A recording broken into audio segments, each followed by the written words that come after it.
नमस्कार, मैं हूं अपूर्व ठाकुर और आज हम बात करेंगे उस मुद्दे पर जिसने लाखों छात्रों की नींद उड़ा दी है। नीट यूजी का विवाद। हाल ही में पेपर लीक और धांधली की खबरों के बाद नीट को रद्द करना पड़ा, जिससे देश भर के छात्र गुस्से में हैं।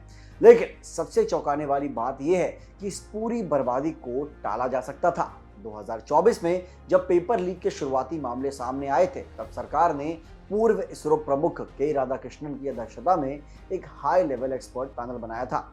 इस पैनल का काम था परीक्षा सिस्टम में सुधार के लिए कड़े सुझाव देना।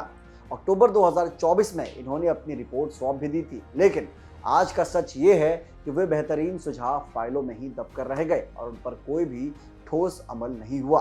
आर्टिकल के अनुसार राधाकृष्णन पैनल की सबसे बड़ी सिफारिश थी कंप्यूटर बेस्ड टेस्ट यानी सीबीटी। पैनल ने साफ कहा था कि नीट को पेन और पेपर मोड से हटाकर ऑनलाइन मोड पर ले जाना चाहिए। असल में जब पेपर फिजिकली प्रिंट होता है और उसे ट्रकों के जरिए अलग अलग सेंटर्स तक पहुंचाया जाता है, तो लीक होने का खतरा हर कदम पर रहता है। अगर ये एग्जाम जेई मेन की तरह कंप्यूटर पर होता तो इसकी सुरक्षा कहीं ज्यादा मजबूत होती। हालांकि एनटीए के अधिकारियों का कहना है कि ये फैसला हेल्थ मिनिस्ट्री के हाथ में होता है।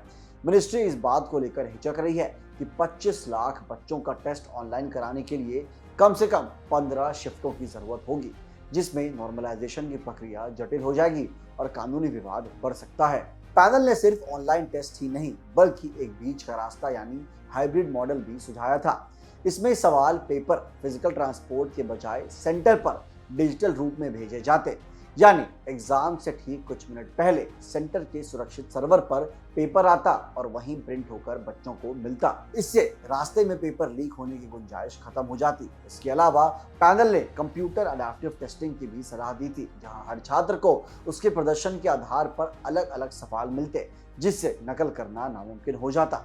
लेकिन अफसोस, इन बड़े बदलावों के बजाय प्रशासन ने सिर्फ छोटे मोटे बदलावों पर ही अपना ध्यान दिया। अब तक एनटीए ने इस पैनल की केवल कुछ ही बातें मानी है, जैसे आधार आधारित बायोमेट्रिक वेरिफिकेशन और राज्य सरकारों के साथ बेहतर तालमेल। हालांकि ये कदम जरूरी है, लेकिन ये उस गहरी समस्या का इलाज नहीं है जिसे पेपर लीक सिंडिकेट कहा जाता है। आर्टिकल से ये साफ है कि अगर राधाकृष्णन पैनल की टेक्नोलॉजी ड्रिवन सिफारिशों को समय पर लागू कर दिया जाता, तो आज देश के लाखों होनहार छात्रों की मेहनत पर पानी नहीं फिरता। सवाल यह है कि आखिर कब तक हमारे सिस्टम की सुस्ती का बोझ छात्रों को उठाना पड़ेगा। उम्मीद है कि इस बार सरकार सिर्फ नई कमेटी नहीं बनाएगी, बल्कि इन सुझावों को हकीकत में बदलेगी। इस मुद्दे पर आपकी क्या राय है, हमें कमेंट्स में जरूर बताइएगा। मिलते हैं अगली वीडियो में। जय हिंद।